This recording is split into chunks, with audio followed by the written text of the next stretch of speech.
The Unchained Codex Genesis, The Awakening of Consciousness, chapters 1 to 5. There is a way of reading ancient texts that goes beyond history, beyond literal events, and beyond doctrine.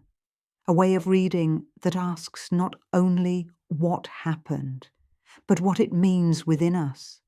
When many people read the opening chapters of Genesis, they see the story of the world being created.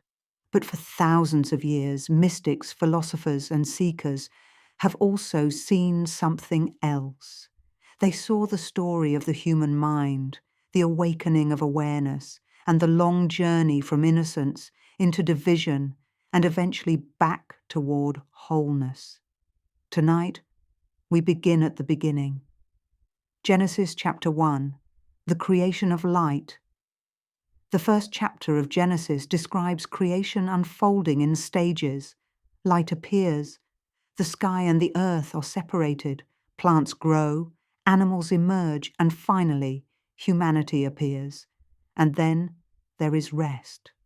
On the surface, this reads as the creation of the physical universe. But spiritually, many interpret this as the creation of awareness itself. Let there be light can be understood as the moment consciousness awakens. Not physical light alone, but the light of perception, the ability to see, to know, to be aware. Before light, there is only undifferentiated chaos, and in many ways, this mirrors the human experience. There are moments in life when everything feels scattered, unclear, or overwhelming. And then suddenly, something becomes clear. A realization arrives, and order begins to emerge from confusion. The separation of light from darkness symbolizes discernment, the ability to distinguish truth from illusion. Without discernment, everything blends together. With it, we begin to understand. The stages of creation themselves can be seen as stages of inner development, slowly bringing order to thoughts, to emotions, to life itself. And then there is the seventh day, rest, not as a reward, but as part of the design. Stillness is not a weakness. Stillness is where integration happens. It is where awareness deepens. And perhaps the first question Genesis asks us is simple. Where in your life could more light appear? Where could clarity replace confusion? Genesis chapter 2, the inner garden. In the second chapter, the story becomes more intimate. The vast cosmos fades into the background, and the focus shifts to a single human being. Adam is formed from dust, and life is breathed into him. Spiritually, this is a powerful image, because it reminds us that we are both physical and spiritual at the same time. We are matter, but we are also awareness.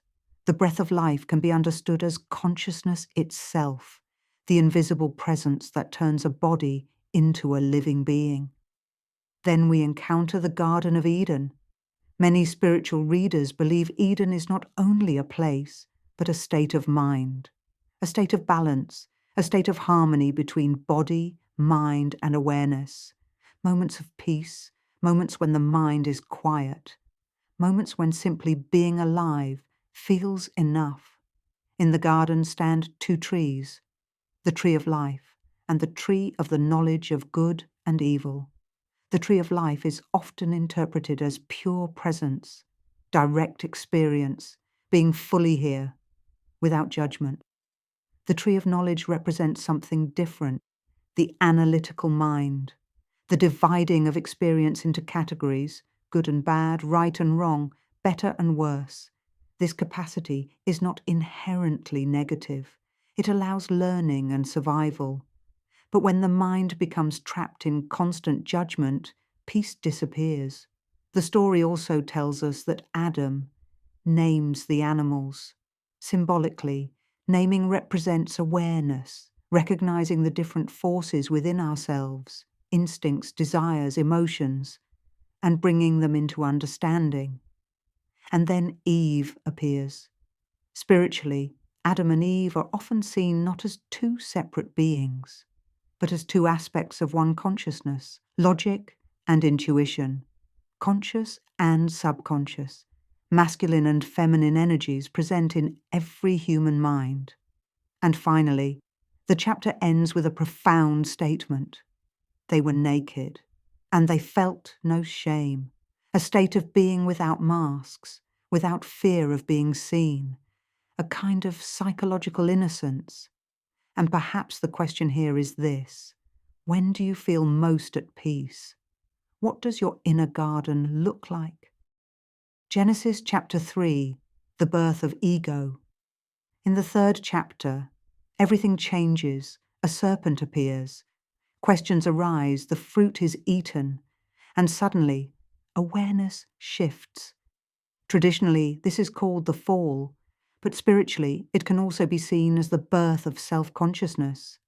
The serpent is often interpreted symbolically. It represents curiosity, desire, the questioning mind, not purely evil, but the force that drives growth, even though growth often brings suffering. Before eating the fruit, there is innocence, presence, unity with life.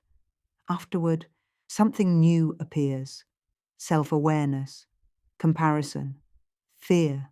They realize they are naked, and shame enters for the first time. Nakedness here represents vulnerability, the awareness of oneself as an object, the beginning of insecurity. Before, they simply existed. Now, they begin to think about themselves. And this shift from being to thinking about being is one of the deepest turning points in human consciousness. Then they hide. And hiding becomes one of the defining patterns of human life. Hiding emotions, hiding fears, hiding parts of ourselves we believe are unacceptable. The expulsion from Eden symbolizes something profound: the movement from unity into division, from peace into struggle. But there is an important truth hidden here. The story of the Bible from this point forward can be seen as the journey back, not backward into ignorance, but forward into awareness. The tree of life is guarded, not to punish humanity, but to show that deep peace cannot be regained through innocence alone. It must be rediscovered consciously, and perhaps you have felt this yourself. Moments when the mind becomes quiet again, moments when life feels simple and whole, brief glimpses of the garden. Genesis chapter 4. The conflict within the fourth chapter tells the story of Cain and Abel, two brothers, two offerings, jealousy, anger, and the first act of violence. Spiritually, Cain and Abel can be seen as two forces within every human being. Abel represents sincerity and alignment. Cain represents comparison and ego. And the story shows how suffering often begins, not because we lack something, but because we compare ourselves to others. God's warning to Cain is one of the most psychologically profound lines in Scripture. Anger is described as something crouching at the door, a force waiting to enter. This suggests that emotions themselves are not the problem. The problem is being ruled by them unconsciously. Violence rarely begins in a single moment. It begins in thoughts, in resentment, in stories the mind repeats until they feel real. After the act, Cain becomes a wanderer. And spiritually, this wandering represents inner restlessness, the loss of peace that comes when the mind is filled with guilt, anger, or unresolved pain. Yet even here, there is mercy. Cain is not destroyed. He is marked and protected, a reminder that failure is not the end of the human story. There is always the possibility of change. And the chapter ends with the birth of Seth, a quiet symbol of renewal, because even after darkness, life continues, and meaning can begin again. Genesis chapter 5. The meaning of a life. At first glance, the fifth chapter appears to be only a genealogy, names, ages, and a repeating phrase, "and he died." again and again. Spiritually, this repetition is not meaningless. It is a meditation, a reminder that every life, no matter how long, is temporary. Status fades, possessions fade, even memories eventually fade. And this raises a deeper question. If everything passes, what truly matters?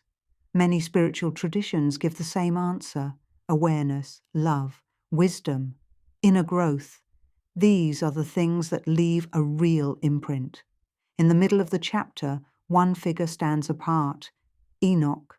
It says he walked with God, not visited, not believed in, walked with. This suggests a life lived in constant awareness, a life aligned with truth and presence. And then it says something mysterious.